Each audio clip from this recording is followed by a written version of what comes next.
Hello बच्चों, मैं प्रवेश कुमार जीपीएस चैनल पर आपका हार्दिक स्वागत करता हूं। चलिए आज हम डिस्कस करने वाले हैं pH, acid, base and salt वाले चैप्टर में। ठीक है, हम देखेंगे पीएच क्या है ना। आशा है आपकी पढ़ाई सही चल रही होगी और आप रेगुलरली लेक्चर को देख रहे होंगे।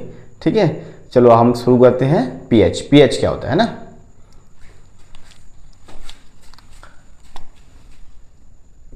ये होता है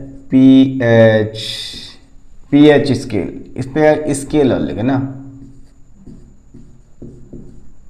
क्या चीज, pH scale.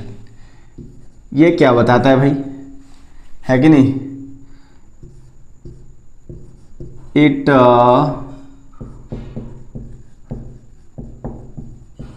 It determine the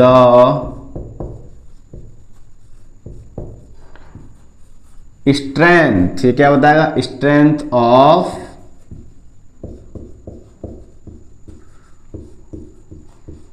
या फिर कंपाउंड, उसकी स्ट्रेंथ बताएगा कितना पावरफुल है।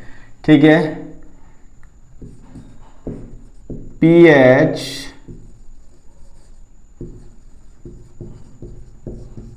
Represents the H plus concentration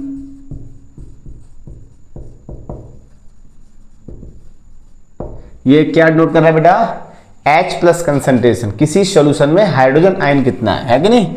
तो pH represent the H plus concentration in solution. ठीक है, SOL और ऊपर N। ठीक है, ये शॉर्ट फॉर्म है सॉल्यूशन की। तो सॉल्यूशन में हाइड्रोजन आयन कितना है वही उसका पीएच होता है। ठीक है, जितना हाइड्रोजन आयन ज्यादा होगा उतना उसका पीएच कम होगा, है कि नहीं। तो it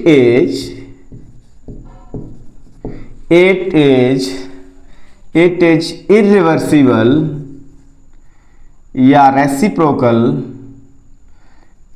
irreversible या फिर रेसिप्रोकल। इट इज रेसिप्रोकल किसके, टू H प्लस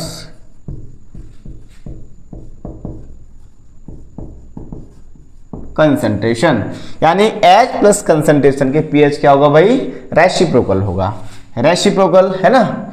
इस स्केल की डिस्कवरी किसने की थी, तो it is discovered by Sorensen in 1909 AD। ठीक है, इतने में सोरेनसन नाम के एक साइंटिस्ट ने डिस्कवरी की थी पीएच स्केल की। ठीक है, चलो ये क्या है बेटा, ये रेसिप्रोकल है। तो यानी कि मैं कह सकता हूं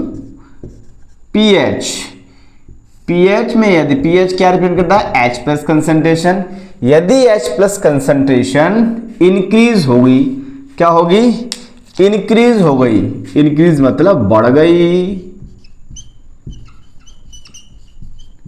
H प्लस कंसंट्रेशन हो गई इंक्रीज, है कि नहीं। अब इंक्रीज हो गई तो पीएच क्या हो जाएगा भाई, पीएच घट जाएगा। पीएच क्या हो जाएगा, पीएच हो जाएगा डिक्रीज। पीएच और डिक्रीज होने का मतलब है पीएच की क्या हो गया भाई, कोई भी कंपाउंड एसिड है, क्या हो गया, एसिड। यानी कि पीएच हाइड्रोजन कंसंट्रेशन यदि इंक्रीज हो गई तो इसका मतलब कोई भी कंपाउंड या सॉल्यूशन है तो वो एसिडिक इन नेचर। कैसा है भाई, वो acidic in nature. Acidic in nature. समझ में आया कि नहीं आया, ये वाली कंसंट्रेशन। ये रेसिप्रोकल किसके है भाई, हाइड्रोजन आयन के। तो हम इसको कैसे लिख सकते हैं, पीएच और रेसिप्रोकल टू H प्लस, है कि नहीं। ये इसके क्या है भाई, उल्टा है। समझ में आया कि नहीं आया। अब देख लेते हैं पीएच स्केल क्या होता है कि नहीं। देखो एक ऐसा स्केल होता है, एक इस तरीके का स्केल है ना। ये चलो हम pH स्केल ड्रॉ कर ले रहे हैं। ये हमारे पास क्या है, एक स्केल। इस पर बेटा 0 to 14 नंबरिंग रहती है। कितनी रहती है भाई, यानी कि इस जगह पर अपना रहेगा 0 और इस जगह पर अपना रहेगा 14। कहां से नंबरिंग है, 0 to 14। कहीं मिडिल में यहां पर होता है 7। कितना रहता है, 7। इससे इधर 7 और इससे इधर, तो यहां में लिखा भाई 1 2 3 4 5 6 और 7। यहां पर 8 9 10 11 12 13 और 14। ये pH स्केल है। ठीक है भाई, यहां पर जो 7 वाले पर है, हमने इसमें क्या किया भाई, जो 7 वाला है इससे इधर वाला जो पार्ट है, जिन कंपाउंड्स की pH वैल्यू मोर देन 7 है, कितनी, मोर देन 7, वो होंगे अपने बेस। जिनकी लेस देन 7 है वो होंगे अपने एसिड। यानी कि यदि हम इधर से इधर चल रहे हैं, इधर से यानी कि इधर से इधर 7 to 0 की तरफ चल रहे हैं, तो हमारा जो कंपाउंड का एसिडिक नेचर इंक्रीज हो रहा है। यानी कि जितना pH कम होगा उतना एसिडिक नेचर कंपाउंड का ज्यादा होगा। तो यहां पर हमने क्या किया भाई, यहां पर क्या है भाई, more acidic nature, more acidic nature. और इधर के इधर जाएंगे, यानी कि यहां से इधर जाएंगे, यानी कि 7 से उधर जाएंगे, तो बेसिक नेचर इंक्रीज होगा।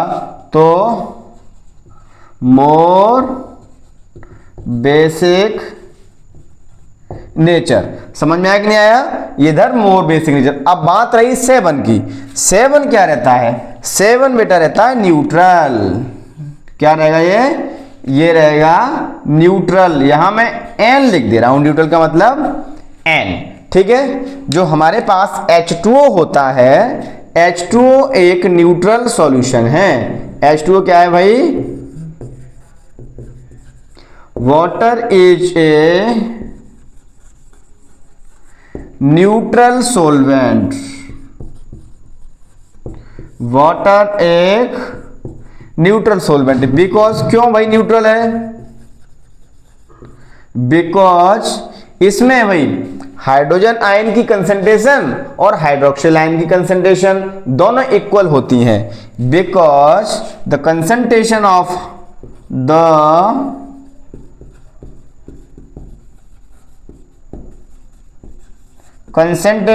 H plus and OH minus is equal.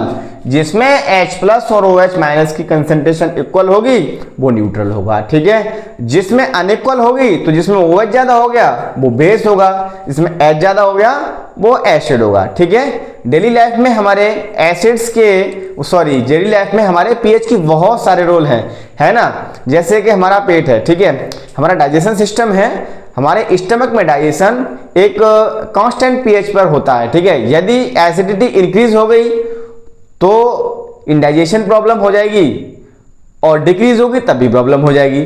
बहुत से हमारी बॉडी में एंजाइम्स हैं, वो क्या है भाई, एक कांस्टेंट pH पे काम करते हैं। प्लांट्स हैं, प्लांट्स भी ग्रो करते हैं। जैसे प्लांट्स ग्रो करते हैं तो यदि एसिडिक नेचर हो गया सॉइल का तो प्लांट्स अच्छे से ग्रो नहीं कर पाएंगे।